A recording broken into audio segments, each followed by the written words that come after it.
Welcome once again, my fellow manipulators of digital fate. I'm Richie, this is Capricorn. First off, I want to apologize for my unkempt appearance and my raspy voice. I have been sick the last couple days. That's why it's been a couple days since I've put up a deck tech. But I'm trying to get back on the ball now, get ahead of the curve, and get some of these videos popping.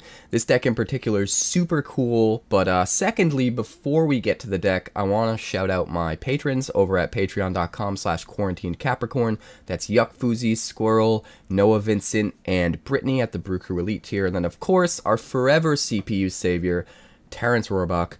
You guys are awesome. Thank you for all your help. This deck is called Cauldron Cult, and the idea here is we're taking Oni-Cult Anvil and Agatha's Soul Cauldron, and we're combining both into sort of a hybrid brew where either card is a lane for victory, but if we get both of them down at the same time and our opponent can't deal with it, it's kind of insane and absolutely takes over the game. Before we talk about the deck, make sure you like the video. Make sure you subscribe if you haven't already. We are trying to get to 3,000 subscribers right now. We blew right past 3,500, and I'm super stoked about it.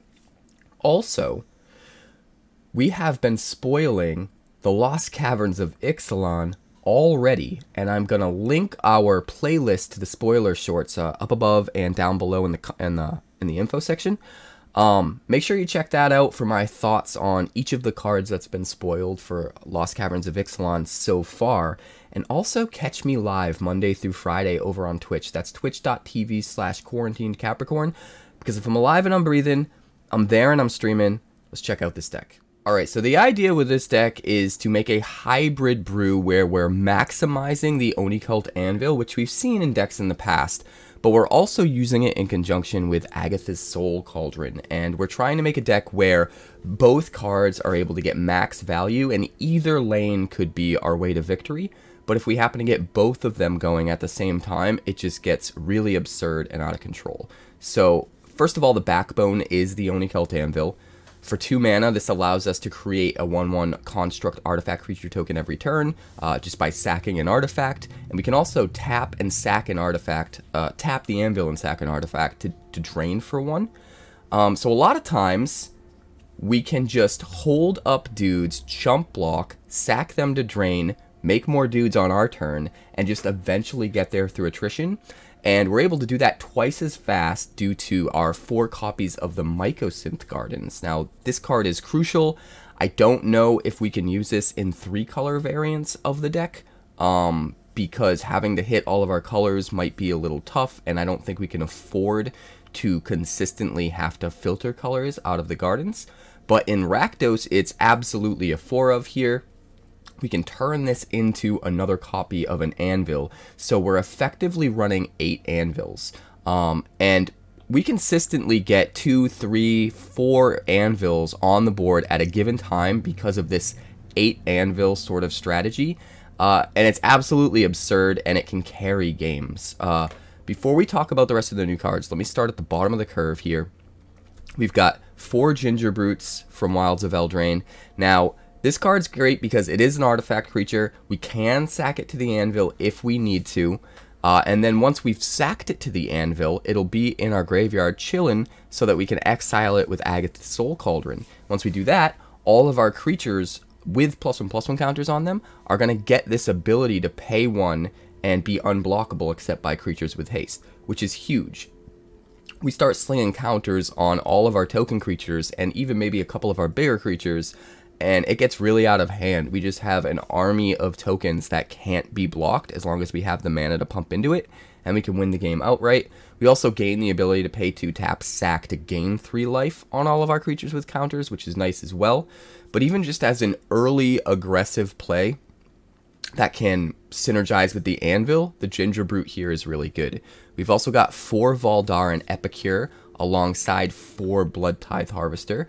That's going to give us 8 cards that can give us blood tokens, which is important because not only are they artifacts that we can sacrifice to the anvil, sometimes we can sack the blood token itself in order to discard a creature we want into the graveyard for the Agatha's Soul Cauldron to exile it with it, while also drawing a card and triggering the Oni-Cult Anvil because we sacked a blood token, so that's really good. but also the Voldaren Epicure is another creature that sits in our yard that we're able to use with the Cauldron to put counters on a creature, even though it doesn't give any abilities. Sometimes we just need to give another creature that's in play a +1/+1 counter in order to turn on abilities for that creature that we already have with the Agatha Soul Cauldron. So having 4 copies of Epicure is important for that. But the Bloodtithe Harvester is where things get crazy, because if we exile this with Agatha's Soul Cauldron, we're able to make all of our creatures with tokens turn into Bloodtithe Harvesters. So if we've got 1 or 2 blood tokens still on the board, now all of our creatures become -2/-2 or -4/-4 removal just by putting counters on them, which is absurd. So usually we can make at least 1 Bloodtithe Harvester a turn just with the Soul Cauldron, just turn any one of our creatures into a Bloodtithe Harvester. But there's some ways that we can actually make more than 1 a turn, and one of those is Scorn-Blade Berserker. Now, this card fits all of the synergies that we're trying to dig into with this deck. First of all, when it comes into play, it's got backup 1. So for just 1 mana, we get to put a +1/+1 counter on any creature we want. And if we've already got the Soul Cauldron in play, and some stuff exiled with it so that we have abilities to grant with +1/+1 counters, now this 1 mana, putting a +1/+1 counter on one of our other creatures that's already been in play that doesn't have Summoning Sickness anymore, gives that creature all of the abilities that have been exiled with Agatha's Soul Cauldron, which gets kind of gnarly. So this is a way for us we can play a Scorn-Blade Berserker and use the Agatha's Soul Cauldron and turn 2 of our creatures into whatever we need to that's been exiled with the Cauldron in the same turn. And getting 2 instead of 1, doubling up on how many of those creatures we create in just 1 turn, sometimes makes a huge difference. But not only that, we can just sack the body for just 1 mana after we're done with it, draw a card, dig deeper into our deck to get to the things we need, and then when it's in the yard, we can exile the Scorn-Blade Berserker itself to the Agatha's Soul Cauldron, and now all of our creatures will gain the ability to pay 1 and sack to draw a card. So as our opponent starts to try to use removal on our dudes to stop all of the damage they're going to be taking, or to maybe prevent us from using, like, if we've turned them into Bloodtithe Harvesters or whatever, and they don't want their creatures to be killed by it, maybe they're using removal on those tokens, but now they also have the ability to sack and draw cards. So as our opponent uses removal on a creature, we're sacking it in response, drawing a card, making them waste their removal, and it's crazy synergy. It works super well. We've got 3 here because I consistently want to see at least 1 Scorn-Blade Berserker, but at the same time, extra copies aren't as good as the first one. They're still better than some of the other cards we'll get to in a bit. We have some Silver Bullet sort of one-offs in here as well. So I think 3 is the right number. We've also got 4 Mishra's Research Desk and 4 Experimental Synthesizer, because they are both cards that can dig deeper into our deck, find the pieces that we need, while also getting multiple triggers off of Oni-Cult Anvil out of just 1 card. And that's just a ton of value for either one.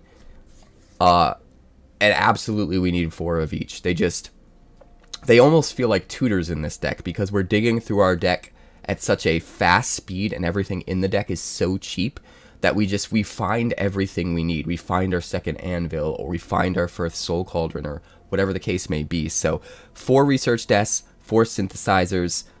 They practically feel like tutors. They get multiple triggers off of the Anvil. They absolutely need to be included. Moving on to the 2-drop slot, we've already talked about Bloodtithe Harvester, but we've also got 4 Yotia Declares War. Now, any of you who have been watching the channel for a while now know that this is kind of one of my pet cards. I think it's way better than most people give it credit for. Being able to get a 0/2 artifact token body on Chapter 1 that has flying, being able to get 2 permanents out of 1 card, just for 2 mana, is pretty gnarly.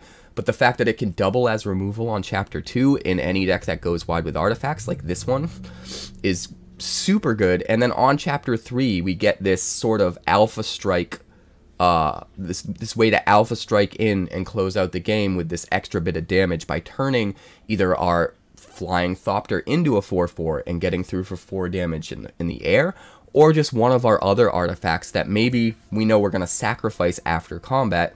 We turn it into a 4/4, swing in with it, And then after combat, we sack it since it's not going to be a 4/4 forever. But tons of value with Yotia Declares War. We're running 4 copies as sort of our removal of choice. The Yotia Declares War and the Bloodtithe Harvesters together are kind of our removal package. But this is a removal package that gives us a bunch of extra value on top of it. So I prefer to play with that. And most times we can get enough artifacts onto the field that Chapter 2 can easily deal with a Sheoldred, which is the #1 thing we have to worry about dealing with in this deck. So I dig it. We also get put into a situation where if we have 2 blood tokens and a Bloodtithe Harvester, we can sack to give a Sheoldred -4/-4. It becomes an 0/1.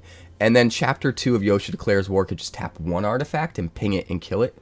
So there's, between the 2 cards, there's a lot of versatility in how we can deal with the big bad Sheoldred. And a lot of different ways that we can kill a lot of problem cards between the 2. But moving on, I want to talk about our 1-of Silver Bullets. We've got 1 Evolved Sleeper, because if we get it out early, it's a must-deal-with threat for our opponent, but after they kill it, it just sits in the yard until we get our Agatha's Soul Cauldron, and then once we do, we can exile the Sleeper, and now all of our creatures with counters become Sleepers. They can all level up, they can all get Death Touch and get bigger, and once they get to their final level, so to speak, we can start paying 3 mana to put counters on them and draw cards, which gets really crazy. And the life that we lose to activate that ability is mitigated in this deck because we're running so many anvils. So we're constantly kind of draining to make up for the life that we would lose here. So being able to put these abilities on all of our creatures with +1/+1s, all of our tokens that we get from the anvil, is super powerful. But I would rather have 1 copy of like 3 good creatures that grant abilities for Agatha's Soul Cauldron than 3 copies of any one of them. Because once we draw the second one, the abilities kind of get redundant, whereas if we have 3 different cards with different abilities and we draw the second one of those, it's going to be a completely different creature with new abilities, and therefore we're able to synergize more with the Soul Cauldron itself, which is why we're only running the 1 copy alongside 1 copy of Misery's Shadow. In a similar way, this can come down early, be a huge threat our opponent has to deal with immediately because it'll run away with the game if they don't. And then once it's in the yard, eventually we get our Soul Cauldron, we yank it out of the yard, and now all of our creatures with counters get the ability to pay 1 and buff themselves up for each 1 mana. We could do this in the middle of combat. We can do some really cool plays like swing with a board of 5 1/1s, and they have 4 blockers, right? And then whichever one they don't block at instant speed in combat, we just tap the Soul Cauldron, we put the counter on that creature, and then we spend every mana that we have available to us still that we didn't spend on our first main phase, and we buff it up and we get through for a ton of damage. So being able to choose which creature to put the counter on and turn into the Misery Shadow at instant speed with the Soul Cauldron gives us a lot of versatility and a lot of ways to kind of use combat tricks and get through for damage when our opponent doesn't really see it coming, which is really nice. The third one-off here is Voldaren Thrillseeker. Now, similar to the Scorn-Blade Berserker over here, the Thrillseeker comes into play and puts 2+1/+1 counters on a creature, so this is another way to turn on our Soul Cauldron abilities for another creature in a turn. So we can hit 2 or maybe 3 creatures in the same turn getting counters and getting all those Soul Cauldron abilities. A lot of times we can use this in conjunction with a creature that's a little bit bigger, maybe from Chapter 3 of Yotia Declares War, or maybe it's something else that grew with Misery's Shadow buffs, or whatever the case may be, and then sack to do a ton of direct damage to our opponent's head, or to take out a very problematic creature. But once the Thrillseeker's in the yard, again, just like the Scorn-Blade Berserker, we can exile the Thrillseeker with the Soul Cauldron, and now all of our creatures with +1/+1 counters on them gain the ability to sack and do damage equal to their power to any target. So it's an easy way to close out the game. It's another sort of silver lining way to get creature removal into the deck.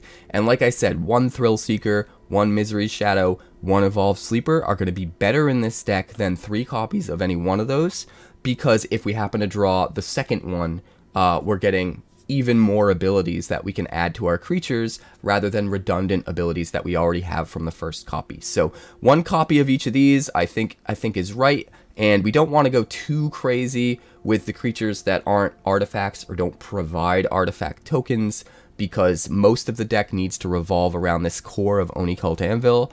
So we don't want to go too nuts, but having one of each of these alongside the 3 Scorn-Blade Berserkers is super good for value that we can add and versatility in what Soul Cauldron can provide. And having these 3 means normally, consistently, we can expect to at least draw into one of them during the game, especially because we're digging constantly with the research desk and the synthesizer.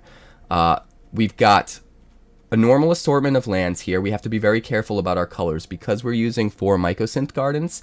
If we want to play everything on curve and not have to worry about sort of wasting tempo advantage by having to filter mana into the Mycosynth Gardens here to play like a black-red card like a Bloodtithe Harvester or Oni-Cult Anvil, we have to make sure to run as many duels as possible alongside them. So we've got 4 Sulfurous Springs, 4 Haunted Ridge, 4 Blackcleave Cliffs. We've got just 1 Takenuma, 1 Sokenzan. We have much more red than black, so we've got the 1 mountain as our 1 basic in case our opponent uses something that destroys something on our side and allows us to search for a basic. We want to at least have that 1 in there.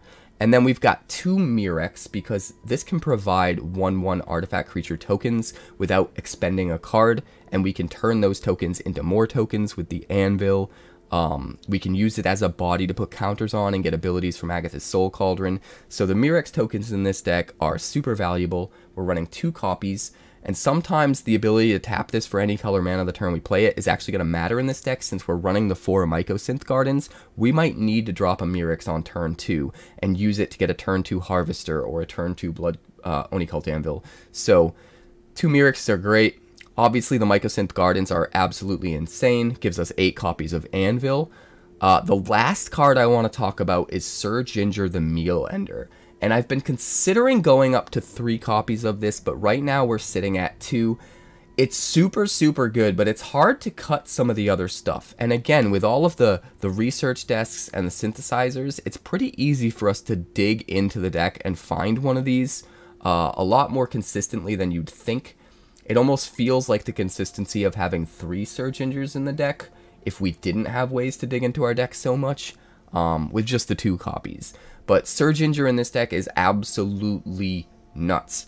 The problem is it's got a huge target on its head. It's the first thing our opponent's going to try to kill. But if it comes down in the mid game and we've already exhausted our opponent's removal and it's able to stick around for a couple turns, this thing can take over the game. So it's a 3/1 for 2. If our opponent has a Planeswalker, then it has Trample, Hexproof, and Haste, which is nuts. This is just an assassin for Planeswalkers. And it's super good against the Wandering Emperor, because if we have this in play and they try to play the Wandering Emperor and use the Wandering Emperor to exile it, the second the Wandering Emperor hits the field, we gain Hexproof. So now the Wandering Emperor's ability to exile can't target the Sir Ginger. And we have so many ways in this deck of sacrificing artifacts at instant speed, and whenever another artifact we control is put into the graveyard from the battlefield, we put a +1/+1 counter on Sir Ginger, and we get to scry 1. And that scry 1 is way more powerful than I expected, because a lot of times we're sacking 2, 3, 4 artifacts in one turn, especially once we get multiple copies of the Anvil going. And we're able to scry 2, 3, 4 times and really just set up our draw to have the most optimal card as our next draw, which is kind of insane. And with blood tokens, we can actually make sure we draw that card immediately if we need to, which is nuts. But also Sir Ginger's getting huge, so a lot of times we can swing in with Ginger, they can block thinking that they're going to kill it, and we can just sacrifice a couple artifacts, buff it up enough that it has high enough toughness that it doesn't die, it kills their thing. If they happen to have a Planeswalker, we've got Trample, we get through for more damage. It gets kind of crazy. I've seen Sir Ginger as a 7 power, 8 power creature pretty consistently. Super good.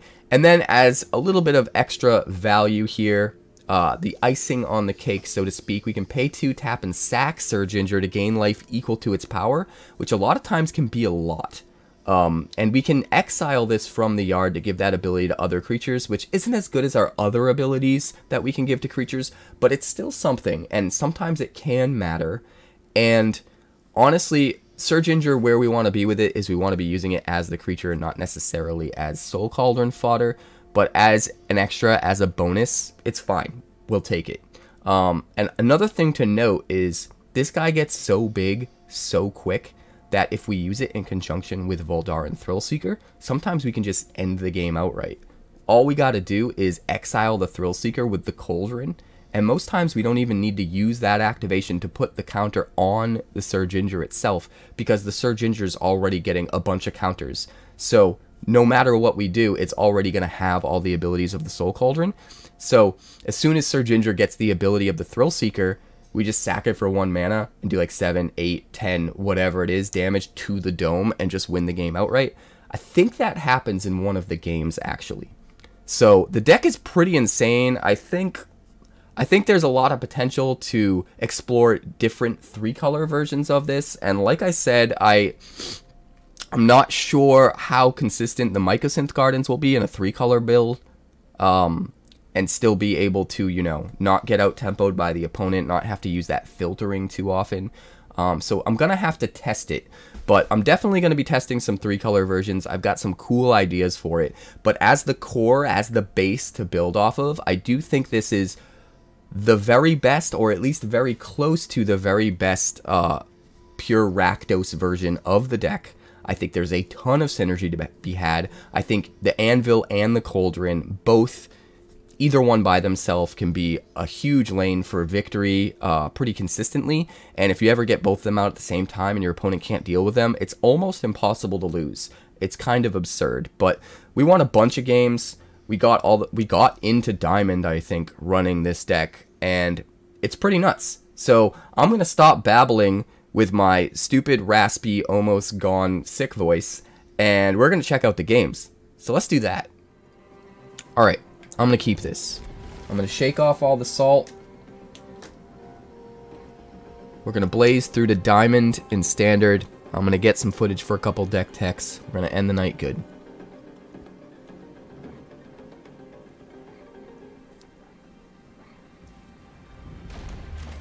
Alright, the cliffs are here. The sleeper's coming out. Why is the sleeper coming out? Because we want it to die. So if our opponent has removal, we want him to use it on the sleeper. Because later on the Cauldron's coming.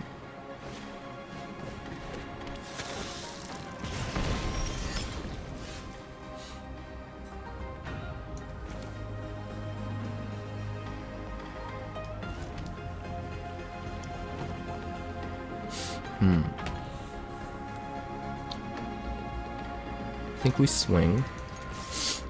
Threaten to be able to pump it. And then just play the Harvester.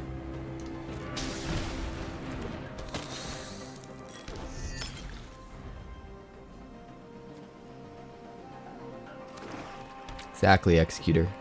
Exactly. Edict. Completely fine with that. We want that sucker in the yard anyway.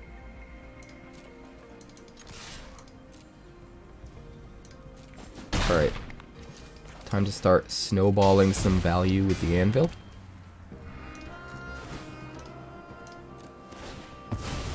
Opponent goes to 15, we go up to 18. We've got a blocker we can trade with the Epicure if we want.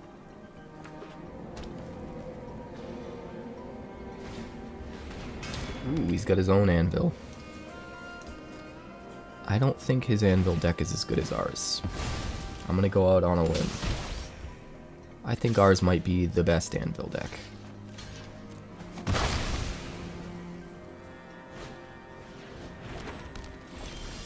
Although he is playing a lot of similar cards.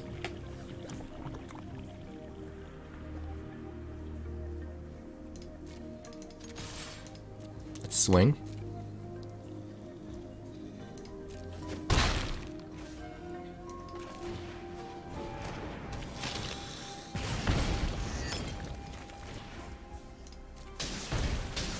Another Bloodtithe Harvester. We'll trounce one of these, go back up to 16, get our opponent to 11.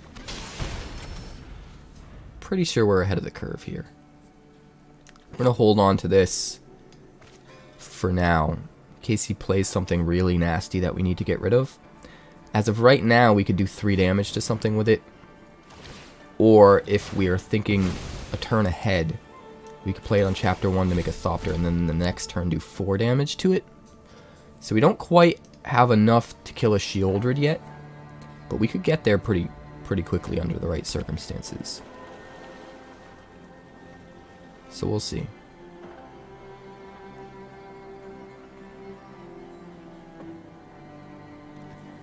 Furnace Rains. Well, that's certainly something.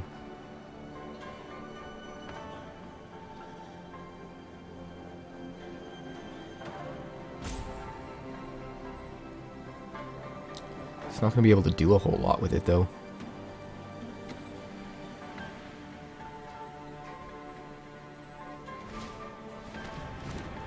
Hopeless Nightmare. We'll dump the Berserker. Keep the card that gives us more card advantage.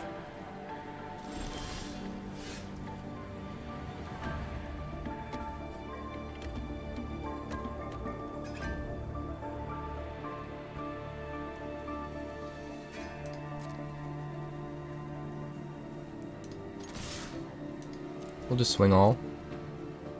See what he does. He could double up and kill a Harvester if he wanted.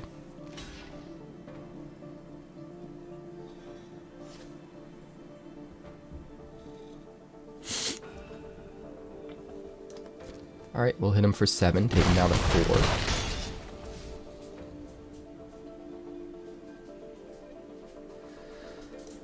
Play Yotia Declares War.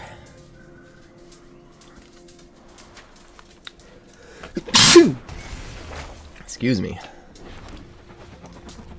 And we'll sack the dude. We want to keep this blood token just in case we need to kill something.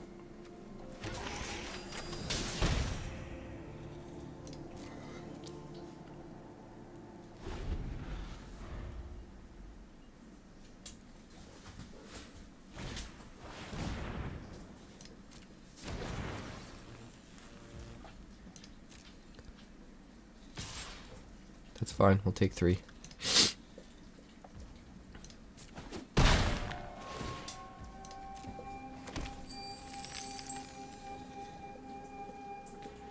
I don't think Hopeless Nightmare is very good in this deck. You can't sack it to Oni-Cult Anvil, which means you have to diversify your sack payoffs and your sack enablers. And that gets really weird. Like, sometimes you have a Hopeless Nightmare with something that wants to sack an artifact, and there's no synergy there. Sometimes you'll have the thing you want to sack to Oni-Cult Anvil, and maybe you can't sack it to the thing you want to sack to Hopeless Nightmare too. There's so much potential for non-bows. I don't think it fits in this deck.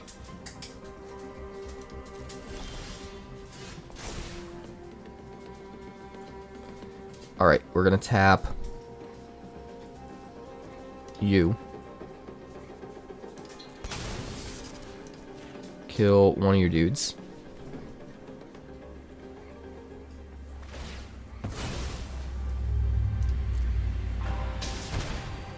Then we're gonna play you.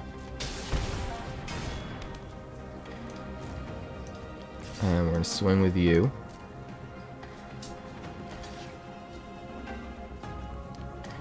Okay, so they trade, we get 2 tokens, and we win next turn unless he gains some life. I guess he can with the anvil, right? But he has to.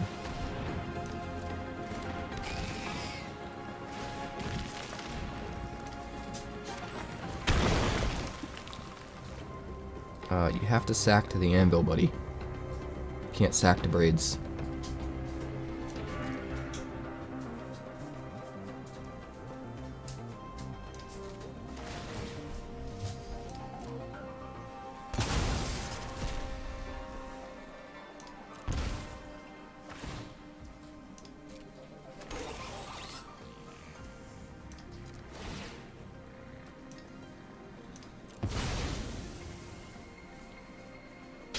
Alright, you have to sack your dude. or you about to die.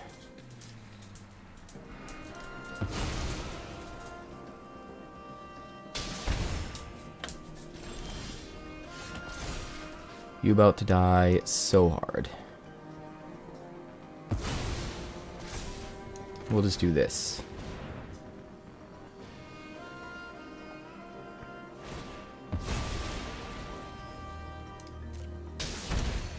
Yeah, we got you. Insult to injury. Alright, this looks good. We'll keep it.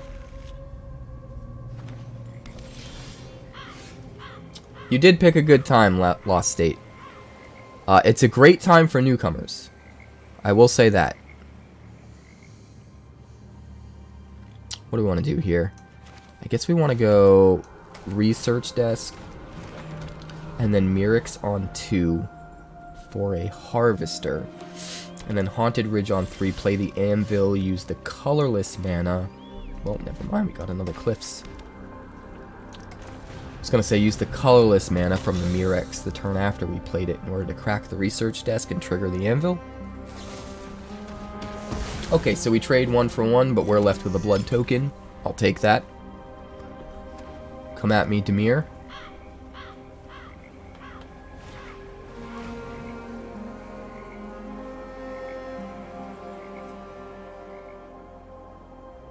I think a lot of stuff's going to get banned, Squirrel. I don't think their intention is to ban a lot of stuff, but I think things are going to get so bad that they're going to have to constantly ban things.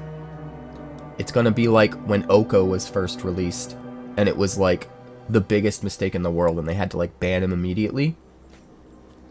Because of the crazy power creep and Standard being so much bigger now, that kind of thing is going to happen all the time, because everything's going to be in a state of untested. Constantly. Alright, he got rid of our Anvil, which is actually really bad. I should have played this before the land, because if we hit a land, it's going to feel bad. Figures. I'm like the fucking babe calling my shots here. Is what it is. I think it's going to start out like that, Squirrel. But when people start leaving Standard in mass droves, because no one wants to deal with the completely unbalanced gameplay, they're going to have to start doing drastic things. For sure.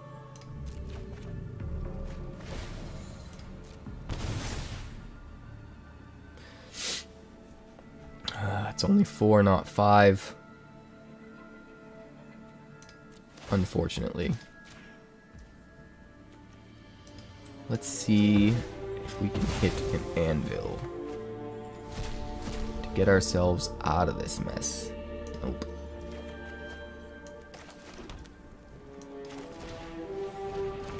But we can do this.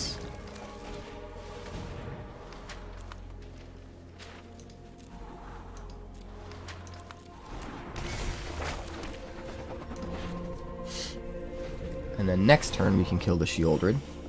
And he's down to 3 cards, so I mean, should be okay. Fairy Mastermind, sure. Does he have removal? Just Ego Drain.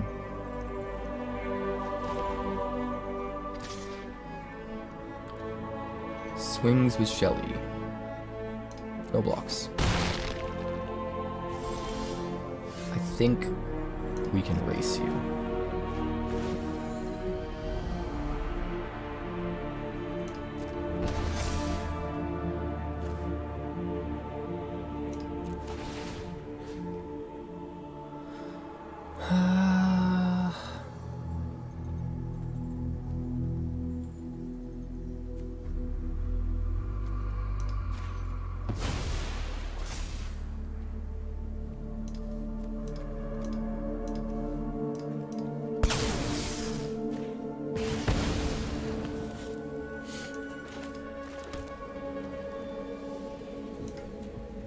Alright, let's see what we hit off the synthesizer here.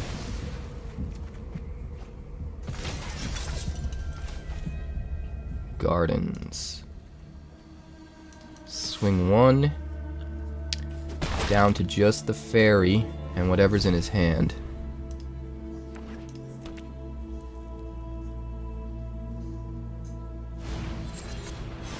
Okay, it's not bad, but I think we are in a better position than him. Alright, we're gonna play the research desk. We're gonna crack it.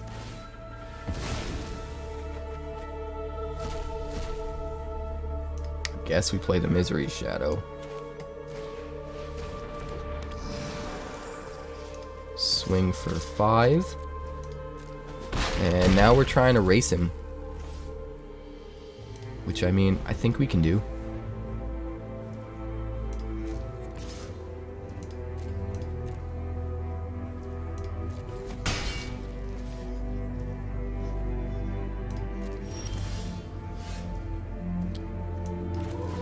Gingerbrute.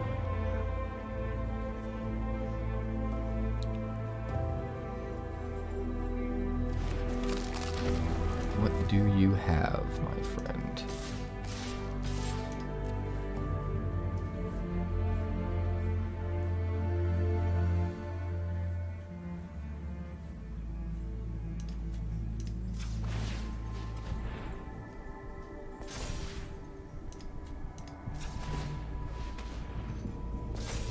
We're gonna take a chance. He might have removal for it. But worst case scenario, we force him to use his removal, so it's whatever.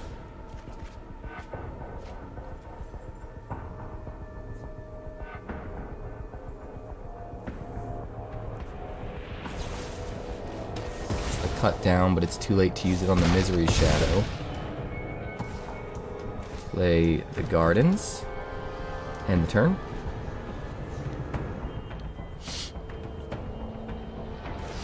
Gonna be close.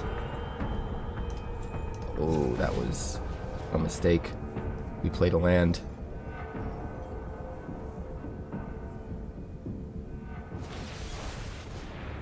Okay. I mean, we use up 2 of his removal spells. No blocks yet. We can always block the Fairy Mastermind later with the tokens, so I'm not super worried about it. We're gonna start with this. Let's see what we can find. Anvil and Sir Ginger. Both of those are really good. But the Sir Ginger we can play with the Misery's Shadow. We cannot play the Anvil with the Misery's Shadow, so I think I'm going to take that. And we're going to do this. And we're going to be ready to bring the pain next turn.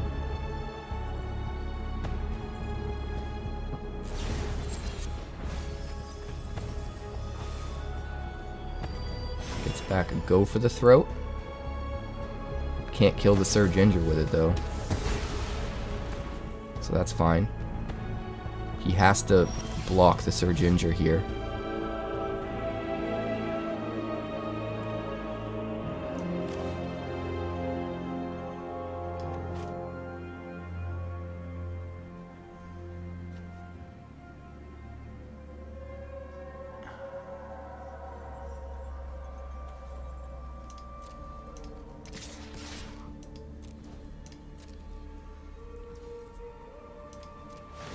That's a mistake.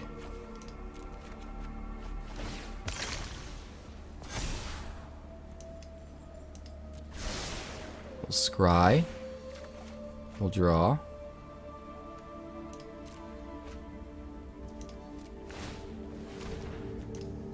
We'll dump you. We'll do it again. We'll scry. We'll draw. Hit for 6. We'll go chapter 2. Tap 1. Kill the Fairy Mastermind. Then we'll play the Mishra's Research Desk and crack it for something to play next turn. I guess Scorn-Blade Berserker is it. Pass the turn.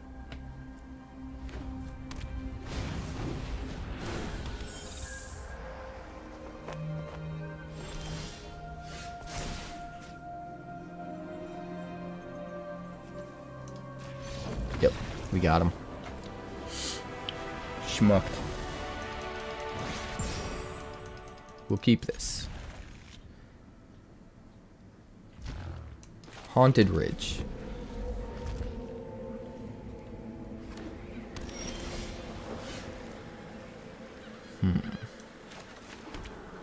Harvester first, because it's better if we encounter removal.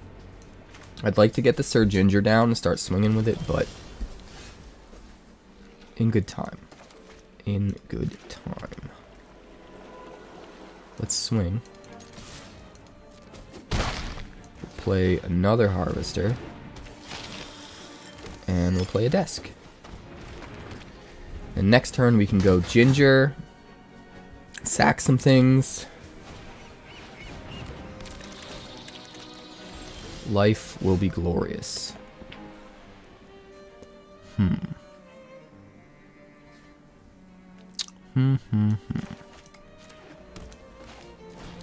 we're gonna play Sir Ginger first. We're gonna crack this.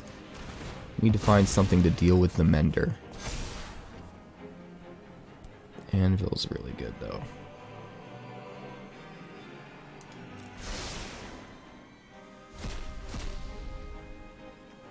So we'll just take the Anvil. We'll swing both of these. One of them will trade, which will kind of be a bummer. But we'll get through.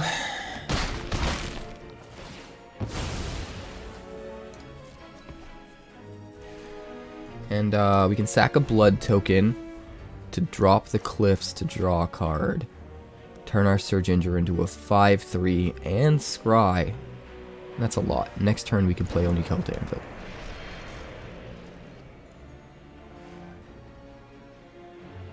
If he's holding up Wandering Emperor, he's gonna have a bad day. I think that's what's happening here. Which is awesome, because Sir Ginger gets hexproof as soon as Wandering Emperor hits, and then can't be exiled by the Emperor. Which is amazing.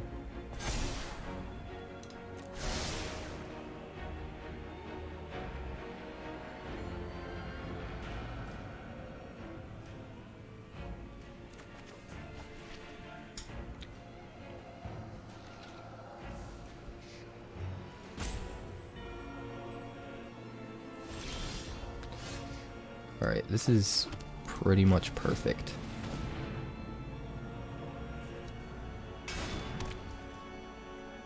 Next to combat, we are going to swing with just Sir Ginger. He's going to slam Wandering Emperor. I lied. He did no such thing. Alright, we're going to go and dump the Gingerbrute. Set ourselves up for the Soul Cauldron. Get some triggers. The Mirrex away. Hit for 6.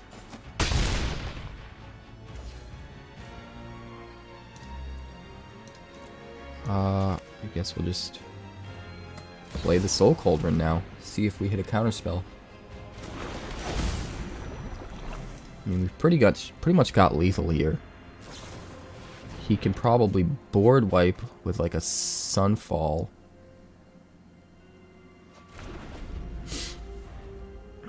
But at the very least, we can sack one of them so that the token is smaller and we get to drain one. Nope, another Circuit Mender.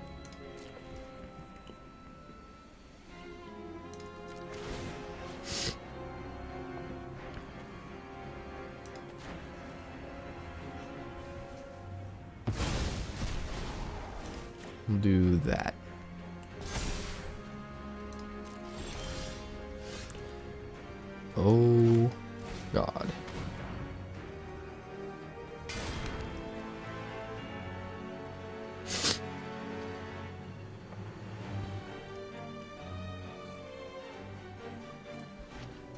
6, 7, 8, 9, 10, 11, 12. We are really, really, really close.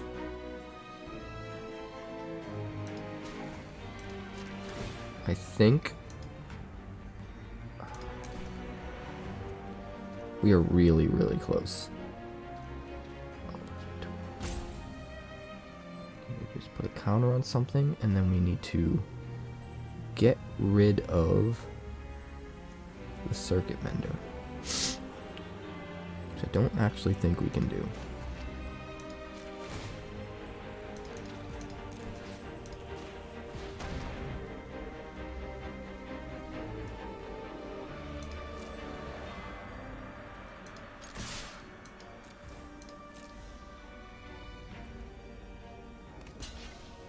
Box there.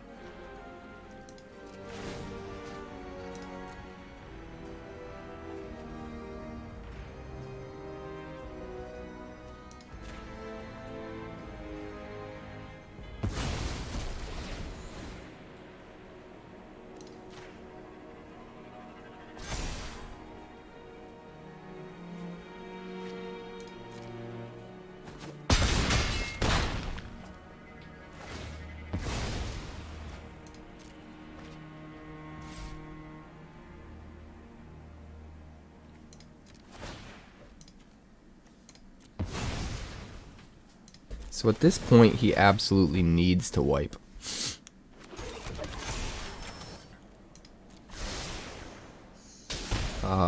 If he Sunfalls, it's not that bad. If he Farewells, it's going to be a problem, but we at least have the Mishra's Research Desk and the Yotia Declares War to help recover, and then another Research Desk in the yard. It wouldn't be game over, but it would be rough. It would be very rough.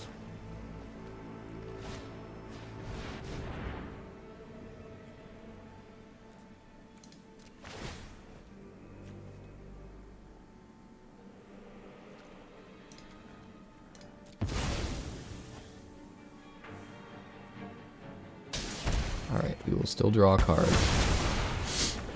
That's not that bad. We can recover from a depopulate. So we're going to start with the Research Desk.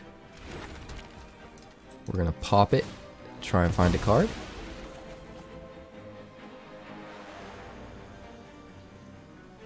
Later, Avalan. Miss you already. Alright, we're going to trigger all 3 anvils. And grab... I mean, I guess another Research Desk, huh?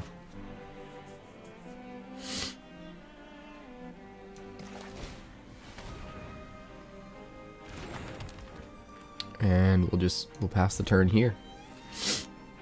Both of these can pump up whatever artifact creatures we have on the board when they swing next turn. So we keep them in our hand. End of turn, we can crack the Research Desk, or in response to like a Farewell. At the very least, we can sack, sack, sack, and get them down to 2.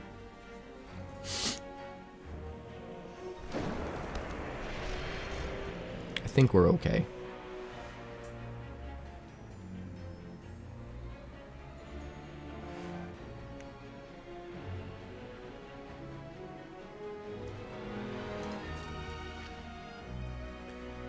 Damn. He just said go. What could he possibly be holding up?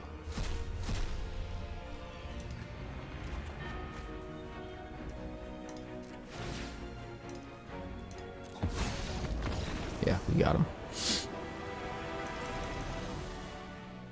One lander isn't gonna work for me. This will. We'll put back one of the Scorn-Blade Berserkers.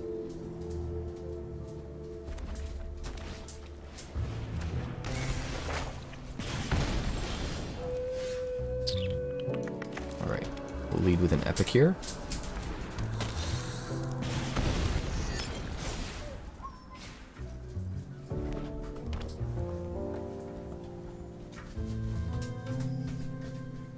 Would you like to kill my Epicure?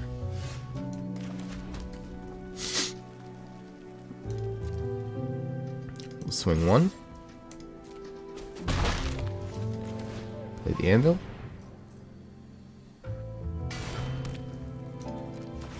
And we'll drain one and make a dude. We are very far ahead.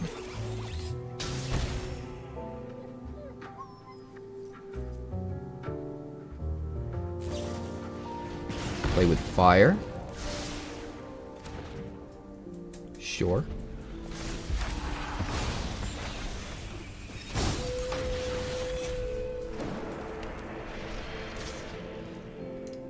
We'll take 2. That's fine. Take 5. That's fine. I ain't worried about none of that.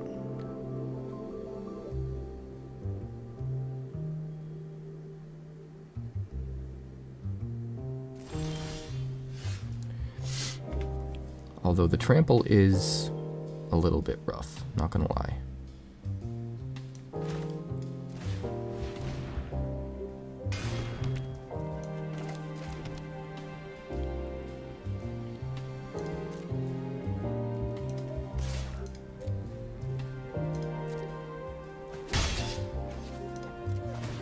Alright, we'll make 2. 2 little boys.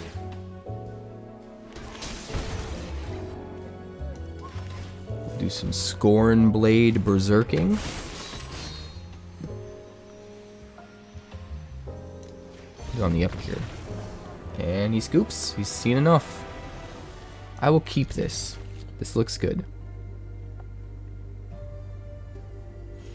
Start with Sulfurous Springs into the Epicure. Turn to Mirrex Anvil.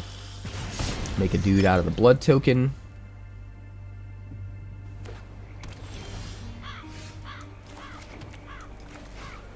And we're off to a pretty good start. We're up against Squirrel Token. I Am a Squirrel is going to be jealous if they see this man.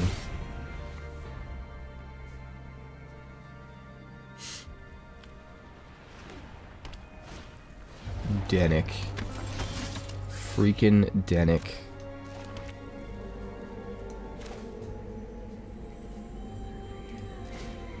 Well, we gotta kill the Denick. Right?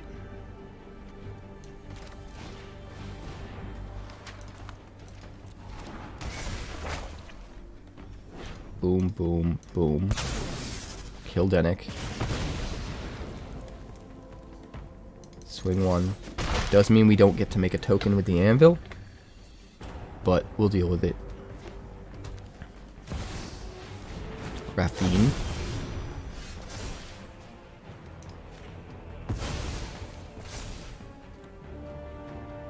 So many beautiful, beautiful things right now. I think our best bet is make a copy of you. Swing with you.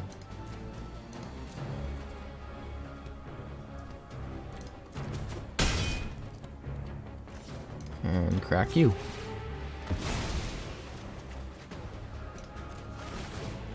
Get a card exiled. Let's see, what's better?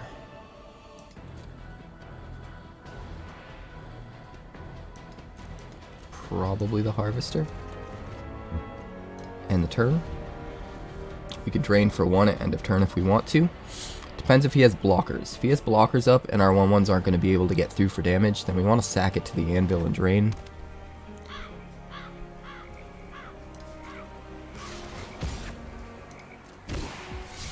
Alright, swings for at most 2.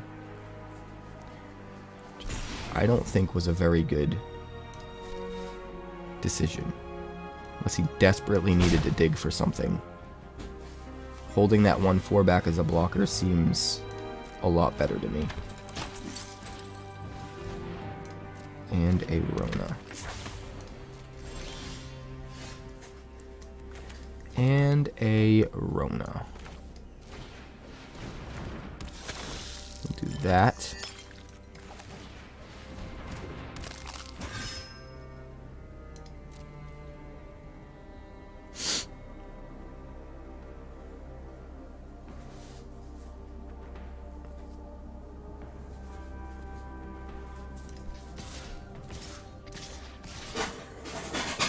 swing with all of our boys.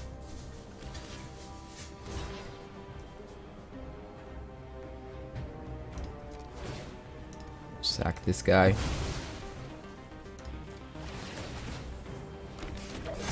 Gingy finds a Thrillseeker. That works for me. Takes another 2, goes down to 9. And we're looking in pretty good shape. He has to deal with Sir Ginger, or he is gonna have some problems.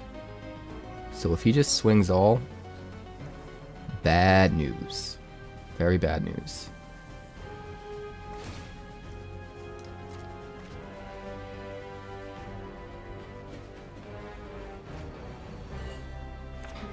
Come on, squirrel token.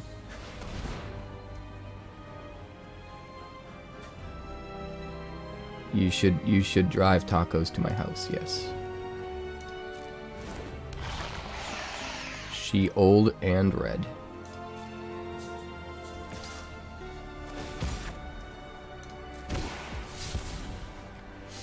See, now it's going to be really difficult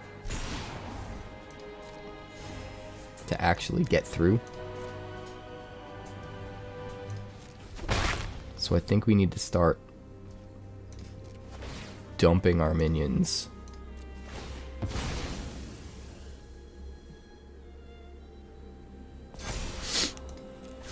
Yes, Thrillseeker.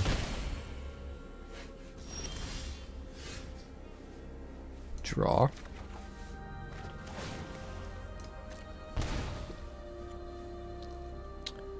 Let's see. -2, -2. We need to kill the Sheoldred is what we need to do.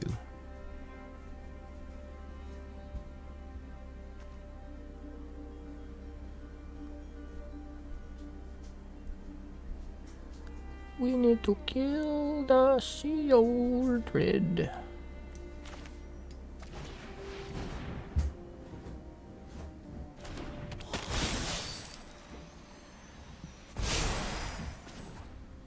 Sack it. Kill the Sheoldred.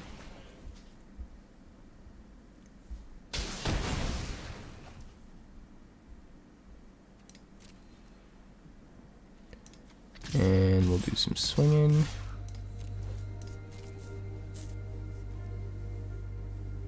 About to take some hefty damage. That's lethal. He made a boo-boo. The Sir Ginger's about to grow, and we're gonna drain off of each of these.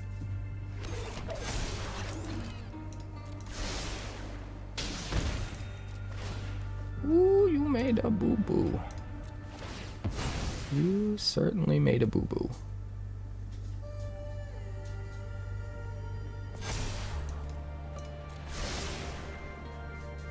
Ping for 1, and then hit for 8. That should be game.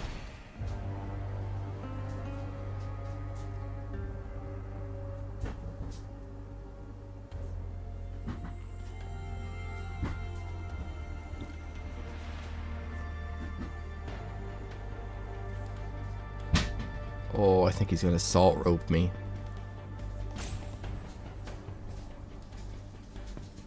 Because I beat you with an interesting deck and you're playing the boring deck that won the championship over the weekend.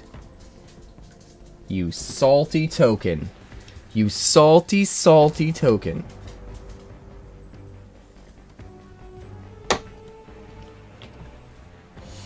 Well, it's okay. It's all good. Let's just bathe in it for a little bit, guys. Let's just bathe in it. Bathe in the beauty of the hourglass and the blessing that it has bestowed upon us. The blessing of the hourglass. We are blessed by the hourglass. Do you understand? Made a mistake. He made a simple mistake. He needed to block Sir Ginger.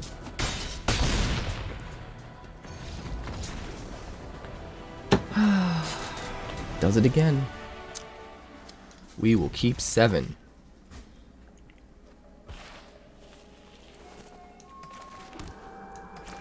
Epicure.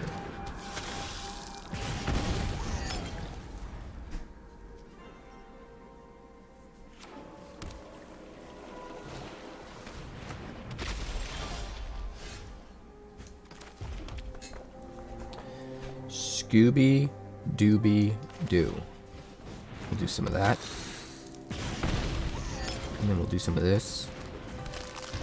And then we'll smash.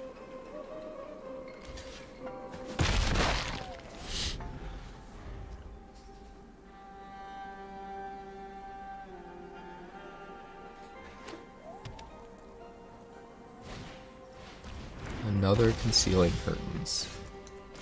How beautiful.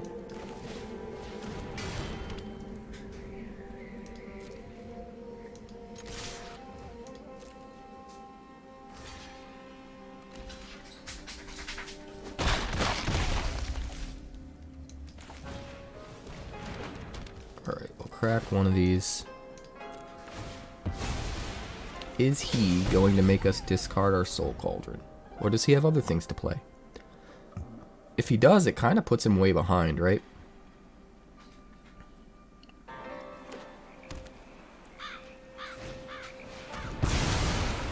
Ow. But I'm okay with that.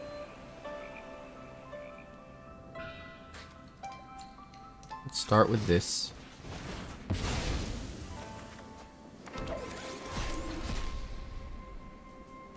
We'll grab a garden. Play the garden.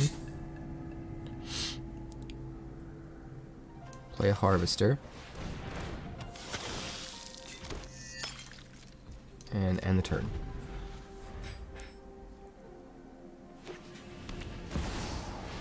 Tortoise. Well, you're about to die.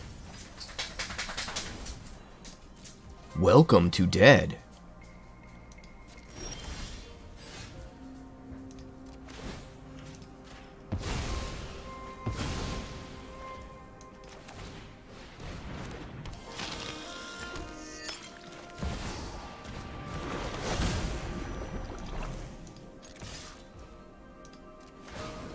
We will exile. I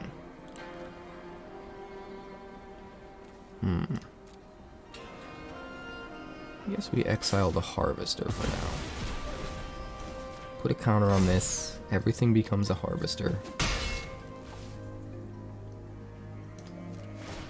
I think we don't need -6/-6 though. So we'll crack one of those.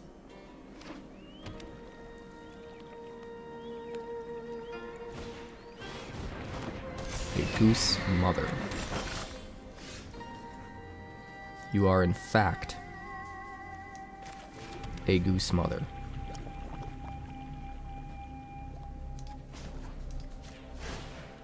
One, two. We will copy the anvil.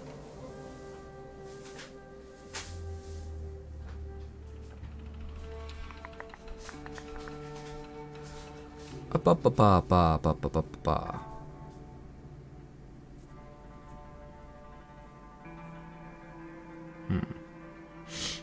Lots of possibilities here.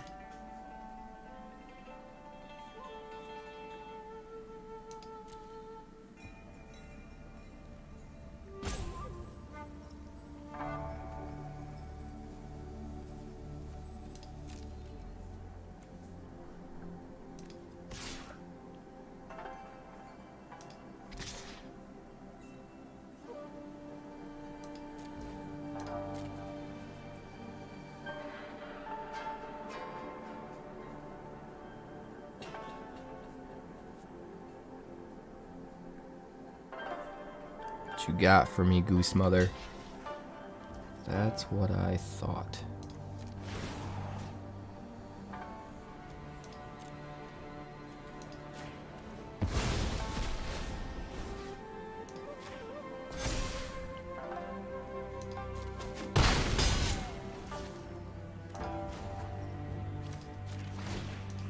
Finish off the Goose Mother here. Trigger our Oni-Cult Anvils. Make 2 more dudes. End the turn. Alright, so now all of our creatures with counters can sack to give -4/-4. Pay 1 to not be blocked except by creatures with haste. Pay 2 taps, sack to gain 3 life. Another tortoise. That's fine.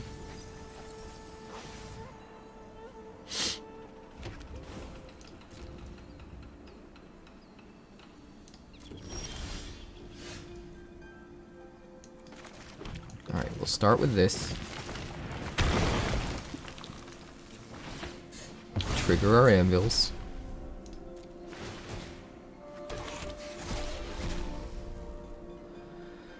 We'll get another anvil.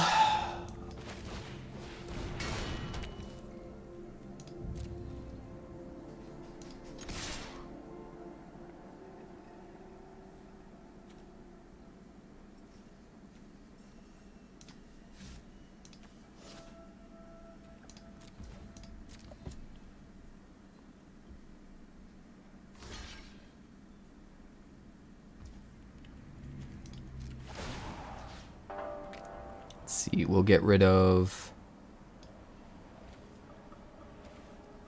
a Goose Mommy.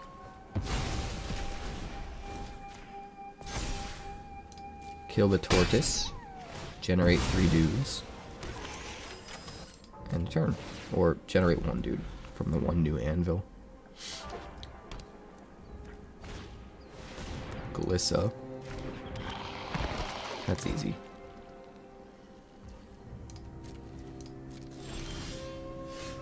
We will Synthesizer.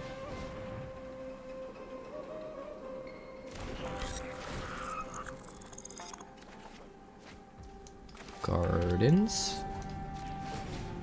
1, 2. Copy the anvil.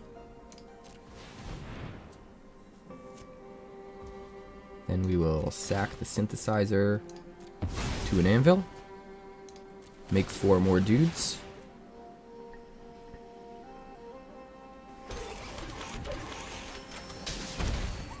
Play a Misery's Shadow. Put a counter by getting rid of a Goose Mother on one of our dudes.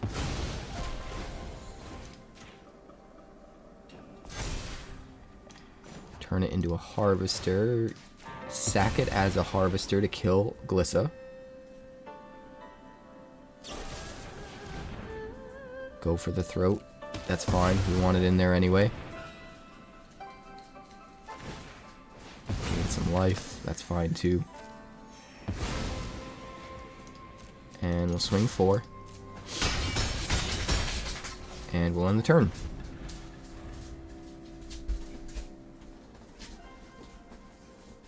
We can actually exile the Misery's Shadow at instant speed to turn any one of these into a pumpable monster. Whichever one isn't blocked.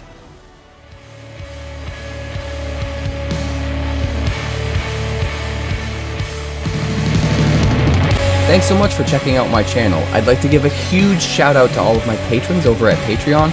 Without you guys, this channel would not be possible, so honestly, thank you from the bottom of my heart for all of your contributions. If you haven't yet, like and subscribe. The more likes we get and the quicker we get them, the bigger this channel will grow and the faster it will grow. I'd love nothing more than this channel to become something very special for you guys, but it's entirely up to you how fast that happens.